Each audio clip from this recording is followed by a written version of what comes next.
मोदी जी, आप किसको लड़ाना चाह रहे हैं? आप देश में लड़ाना चाहते हैं।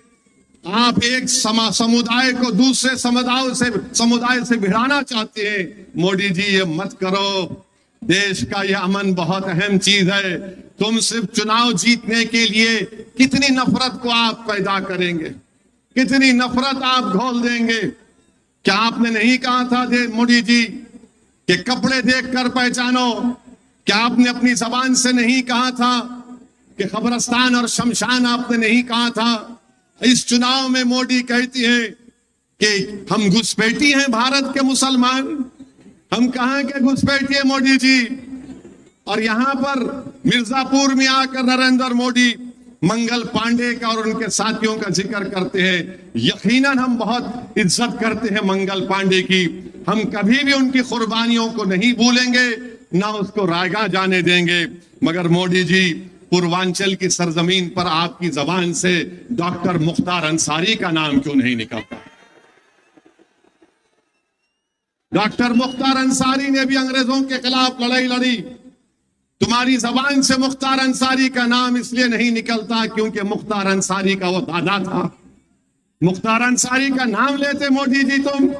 अच्छा, वो नहीं लिए तो चलो मोदी जी, आप कम से कम मिर्जापुर को आए तो नागा प्रसाद विश्वकर्मा का नाम ले लेते, जिसको महाराजा की फौज ने शहीद कर दिया था। मोदी जी को मालूम ही नहीं होगा नागा प्रसाद विश्वकर्मा कौन है। मोदी जी, जब आप मिर्जापुर को आए तो कम से कम अब्दुल वाहिद का नाम तो ले लेते, जिसको अंग्रेजों ने सन 57 की जंग आजादी में शहीद कर दिया था। ये वो सरजमीन है जहां पर ऐसे बड़े बड़े जियाले पैदा हुए।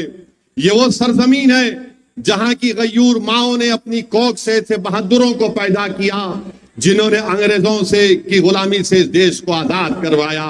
मैं उन जियालों से और उन माओ से कह रहा हूं कि आज आपको पीडीएम का साथ देना है। मैं उन बहादुर नौजवानों से अपील कर रहा हूं कि गुलामी मत करो, गुलामी मत करो, किसी से मत डरो। जिंदगी एक ही बार मिलती है, उसको इज्जत से गुजारो, सीना तान कर अपनी जिंदगी गुजारो, अपने हक के लिए लड़ो। और आपके हक के लिए, आपके जायज मांगों के लिए पीडीएम को बनाया गया है। ये मेरी खुशकिस्मती है कि मैं आज मिर्जापुर की उस सरजमीन में हूं जहां पर ख्वाजा गरीब नवाज सुल्तान हिंद के बादशाह की खबर भी है और उसके बाजू में विद्यावासिनी देवी की मंदिर भी है। ये मोदी जी को नजर नहीं आता, देखना नहीं चाहते इन चीजों को मोदी जी और बीजेपी और आरएसएस। तो मेरे अजीज दोस्तों और बुजुर्गों, मेरी आपसे गुजारिश है कि इस भाईचारगी को बरकरार रखिए, इस भाईचारगी को बरकरार रखिए, मोहब्बत को और मजबूत करिए, नफरत का खात्मा करिए। और नफरत का खात्मा उस वक्त होगा जब आप पीडीएम का साथ देंगे, जब आप हमारे दौलत सिंह पटेल साहब को पहली तारीख के दिन लिफाफे के निशान पर वोट लगाकर उनको कामयाब करेंगे। और मैं आपको बताना चाह रहा हूं कि दूसरी तरफ समाजवादी पार्टी है, जो समाजवादी पार्टी का उम्मीदवार है, क्या वो बीजेपी से नहीं आया? क्या वो बीजेपी से नहीं आया? आया नहीं आया? आप जानते हैं कि जब वो सांसद था बीजेपी का, जो आज समाजवादी पार्टी का कैंडिडेट है, इसने CAA कानून के किसका साथ दिया, CAA कानून के लिए वोट दिया। क्या आप CAA कानून को मानते हैं? क्या आप CAA कानून को मानते हैं? और वही CAA कानून को भारत की पार्लियामेंट में मोदी और अमित शाह के 300 MPs के सामने उस कानून के बिल को अगर किसी ने फाड़ा तो उसका नाम असदुद्दीन ओवैसी था। आज जो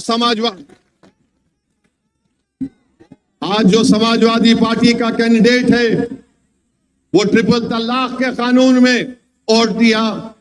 क्या आप ट्रिपल तलाक के कानून को मानते हैं? मेरे भाई, मेरे बुजुर्गों, मेरी इज्जतदार मां और बहनों, ये अखिलेश यादव का, ये इनकी मोहब्बत है अल्पसंख्यक समाज से कि जो बीजेपी से आ गया, इनके पास एक स्टैंप है, वो स्टैंप लगा देते हैं, सेक्युलर हो गया। बताइए, आपके पास भी तो वॉशिंग मशीन आ गई। क्या वो वॉशिंग मशीन आपको मोदी जी ने दी? कि मोदी जी के पास एक वॉशिंग मशीन है, मोदी के पास, कि जो करप्शन करे मोदी के पास आ जाए वो साफ हो जाता है, और जो बीजेपी से निकल कर आ जाए अखिलेश के पास तो वो सेक्युलर हो जाता है। मैं आपको बता रहा हूं, कल अखिलेश यादव एक जनसभा कर रहे थे, इलेक्शन की मीटिंग कर रहे थे।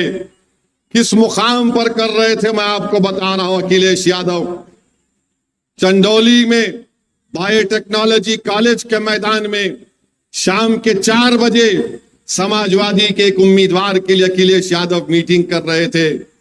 लोगों ने पुकार कर कहा कि तुम्हारे पार्टी का एक समाजवादी का मुस्लिम नेता है, उसको मंच पर बिठाओ।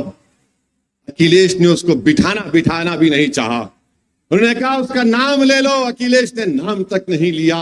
बताइए मेरे अजीज दोस्तों और बुजुर्गों, जो हमारा नाम लेना नहीं चाहता, जो उन्हीं के पार्टी के नेताओं को अपने मंच पर बिठाना नहीं चाहता, वो क्या आप और हमारा इंसाफ करेगा?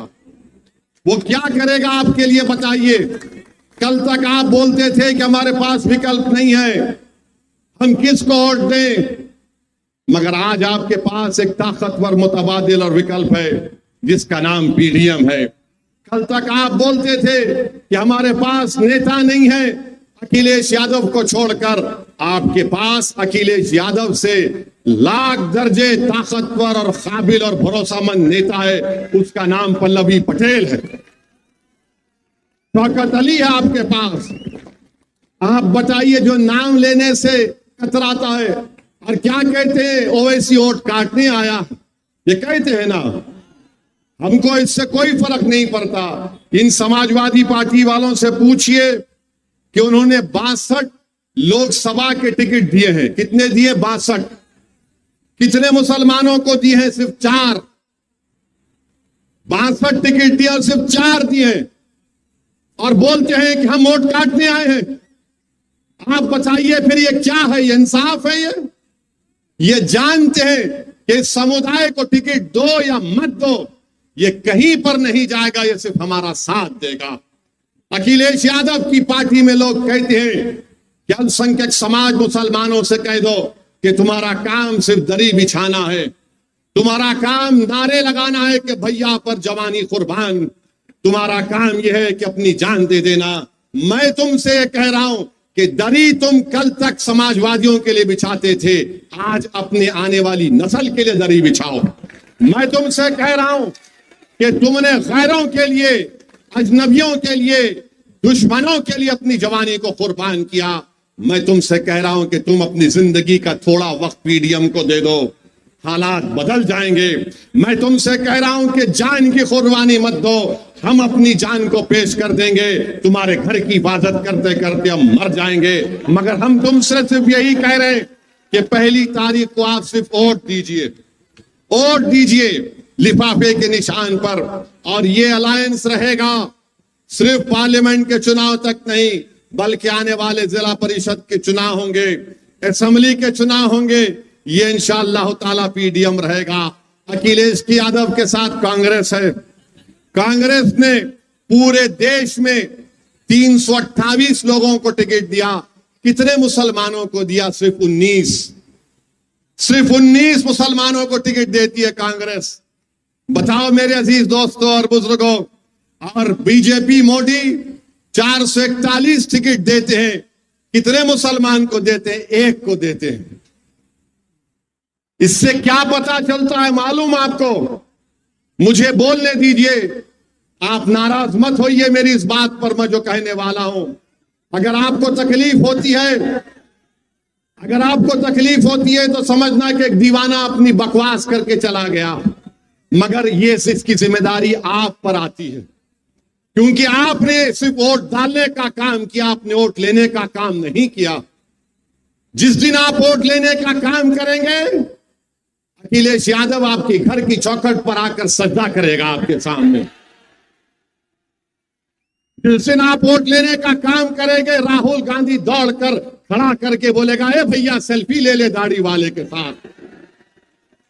आज कोई नहीं पूछता तुमको, तुम्हारे वोट की कीमत नहीं है, तुम्हारे वजूद की कोई अहमियत नहीं है। आपको अपने वजूद की अहमियत को अगर दिखाना है, अपनी वोट की कीमत को बढ़ाना है, तो पीडीएम का साथ दो।